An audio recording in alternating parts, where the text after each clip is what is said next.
Hi guys. तो provisional answer की आ चुकी है और मेरे एग्जैक्ट मार्क्स भी मैंने आप लोग को बता दिए हैं already.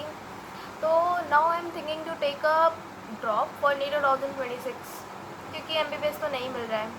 Now it will be a partial drop क्योंकि फुल ड्रॉप पेरेंट्स लेने नहीं देंगे और मुझे करना एमबीबीएस ही है। सो पार्शियल ड्रॉप या अब पढ़ाई कैसे चालू करनी है। तो मैंने सोचा है पढ़ाई चालू कर दूँ। तो अब पढ़ाई चालू का देखो प्लान क्या है। मैंने सोचा है कि मैं एलिन की टीएलपी टेस्ट सीरीज़ जो होती है वो ले लूँ। वो कुछ 22 जून से स्टार्ट हो जाएगी। पहला टेस्ट है और उसके बाद बाकी मैं अपना सिलेबस उसके अकॉर्डिंग ख़त्म करती रहूँ। उनके हिसाब से जो सिलेबस है पूरा वो जनवरी तक ख़त्म हो जाएगा। तो वही मेरा प्लान है क्योंकि लेक्चर्स वगैरह मैंने बहुत कर रखे हैं, मतलब पूरा कंप्लीट ही था।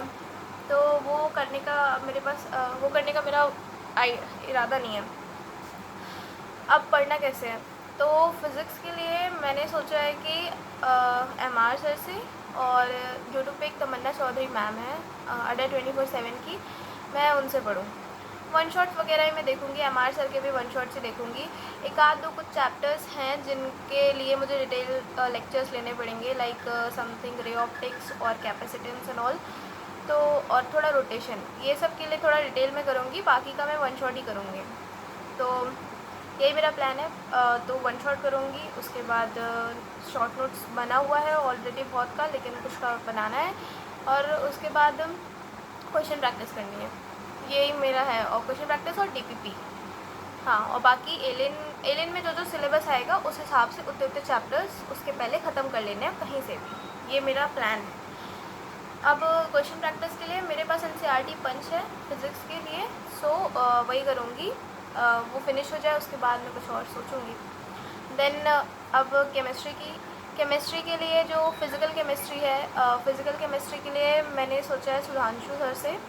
उनका कुछ चैप्टर्स है जो मैंने किया हुआ था, शॉर्ट नोट्स भी बने हुए हैं, like mole concept, atomic structure and all. तो वो सब वापस से वन शॉट से यूट्यूब से कर लूँगी। बाकी उसके बाद जो रहा कुछ थोड़ा जैसे थर्मोडाइनमिक्स है, क्योंकि मेरा वीक वाला पार्ट फिज़िकल केमिस्ट्री है केमिस्ट्री के अंदर।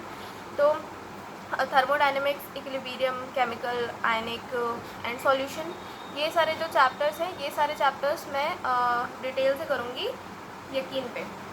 या और फिर वही डीपीपी लगाऊंगी और टेस्ट के अकॉर्डिंग सिलेबस कंप्लीट करूँगी और question practice. And question practice के लिए अगेन मेरे पास एनसीईआरटी पंच अभी है।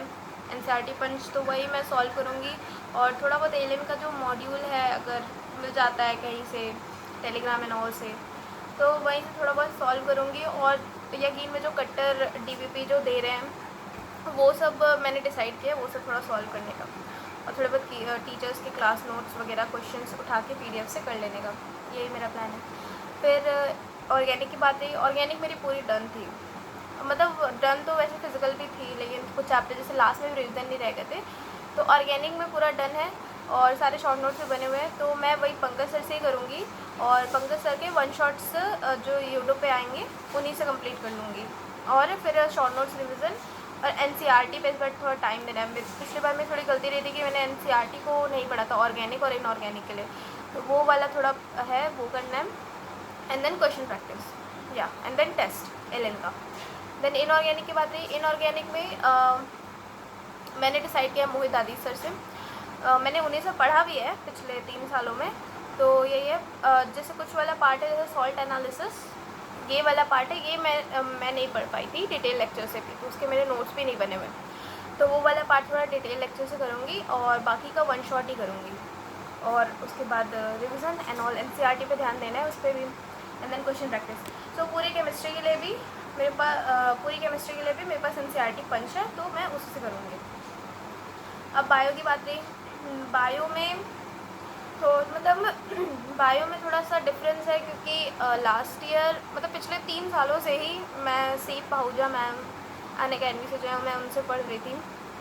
बट अब मुझे चाहिए कि मुझे कोई डिटेल में पढ़ाए, मतलब मैं पढ़ रही थी लेकिन यूट्यूब से।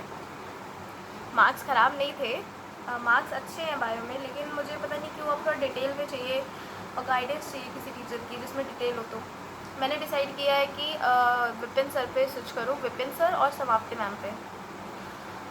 और मैं उनके डिटेल लेक्चर नहीं करूँगी यकीन के। उसमें भी मैंने यही डिसाइड किया है कि वन शॉट्स जो उनके पड़े हुए हैं, आरंभ के कुछ वन शॉट्स हैं यकीन वाले चैनल पे, तो उनसे करूँगी। और समाप्ति मैम का भी वही है। थोड़ा बहुत जो जेनेटिक्स वाला जो पार्ट है ना, उसमें मैंने डिसाइड किया है कि मैं डिटेल लेक्चर्स करूँगी, जिससे वो मुझे अच्छे से आ जाए, तो वो वहाँ से हो जाए। अब यही मेरा बायो का भी प्लान है, और बायो में भी मेरे पास एनसीईआरटी पंच है, तो मैं उसी को प्रेफर करूँगी अभी लगाने के लिए। उसके बाद बाकी पीवाईक्यूज़ लगाने हैं, तो वो सब इधर मतलब मिल जाएंगे, मिल जाते हो टेलीग्राम पे, तो वो सब ढूंढ के वो सब लगा लूँगी। एंड दैट्स इट, यही मेरा प्लान है। अभी तो ये इनिशियल प्लान है, इसके बाद कुछ चेंजेस भी हो सकते हैं, तो वो सब चेंजेस होते रहेंगे, तो मैं वीडियोस बनाऊंगी, बताऊंगी उस पर। तो आज से मैंने सोचा है कि पढ़ाई चालू कर दूँ। और मैं एलियन का जो सिलेबस है वो मैं मतलब एलियन का सिलेबस मैं कम्युनिटी पोस्ट पे डालूँगी, तो आप लोग भी देख लीजिएगा क्या सिलेबस है। सिलेबस तो काफ़ी सही है, मतलब 11th और 12th दोनों मिक्सअप है उसमें। So that was me my side. And अब फिर से 1 साल लगना पड़ेगा, चाहती तो नहीं थी पर लगना पड़ेगा। और कोर्स अभी डिसाइडेड नहीं है पार्शल ड्रॉप के लिए, उसके लिए रैंक का वेट है, तो जब रैंक आएगा तो मैं वो भी आप लोग को बताऊंगी कि क्या लूँगी और कौन सा कॉलेज लूँगी। और तब तक वो पढ़ाई चालू करनी पड़ेगी ना, क्योंकि कॉलेज के बाद तो और भी टाइम नहीं मिलने वाला है, जितना हो सके उतना कर ले अभी। या so all the best to all of you also 2026 के लिए। या बाय बाय।